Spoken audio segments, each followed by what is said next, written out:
Welcome to another edition of Philly Statline, your high-frequency deep dive into the numbers moving the needle in Philadelphia sports. It is Saturday, May 23rd, 2026. The winter postseason runs are officially in the rearview mirror, which means our focus shifts entirely to a dramatic, pitching-heavy week on the baseball diamond and a massive data drop from the gridiron as the football-watching world prepares for the fall. We start down at Citizens Bank Park, where the Don Mattingly era is facing its first major test of regular season turbulence.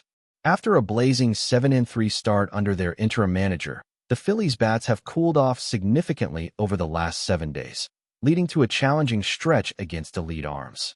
The defining story of the week belongs to Cristopher Sánchez, who is putting together a historically dominant stretch on the mound. Last night, Friday, May 22nd, the Phillies dropped a true old-school pitcher's duel to the red-hot Cleveland Guardians, falling 1-0. But despite the loss, Sánchez was a revelation.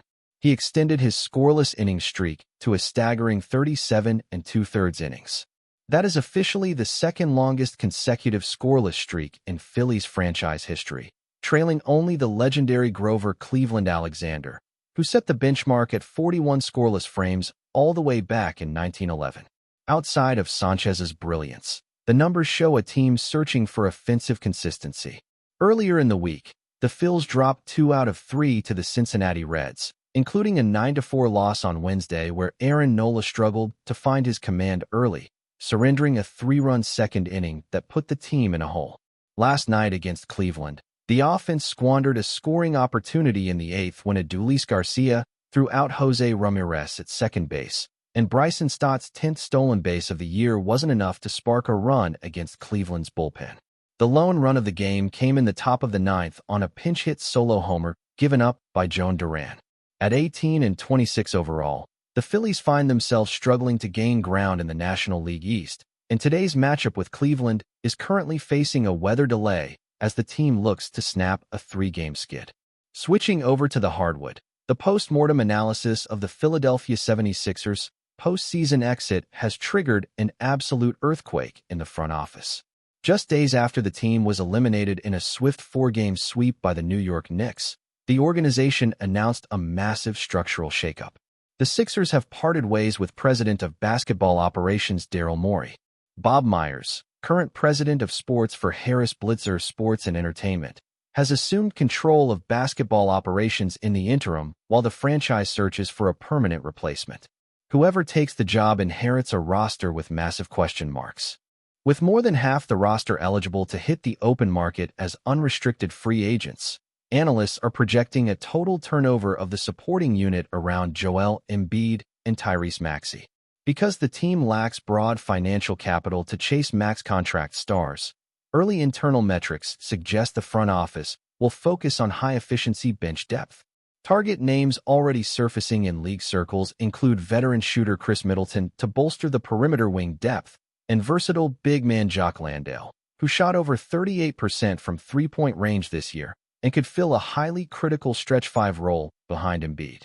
On the turf, the Philadelphia Eagles have given fans plenty of data to dissect with the official release of the 2026 NFL schedule. If you like national exposure, the numbers indicate the football-watching world is going to see a whole lot of midnight green this winter. The Eagles have been handed a whopping 8 standalone games on the calendar.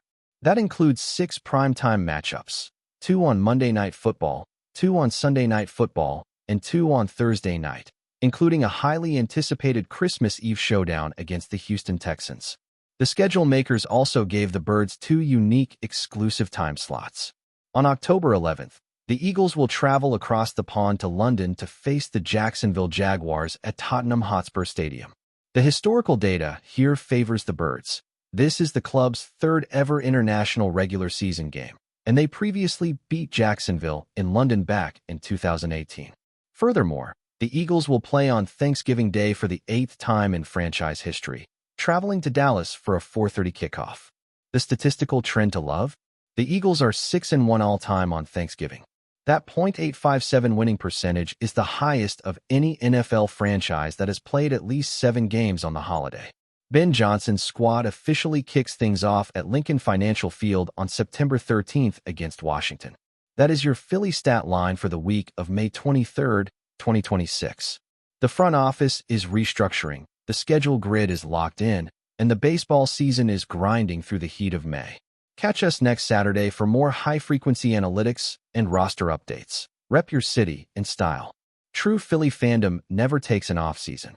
Whether you are keeping tabs on the front office search, analyzing the standard strength schedule paths, or heading down to South Philly to catch Sanchez's next historic start, do it in the best streetwear in the city. Shop the latest identity-driven athletic gear and Philly-inspired designs at inkiq.shop/product category/Philly streetwear. That is inkiq.shop/product category/Philly streetwear.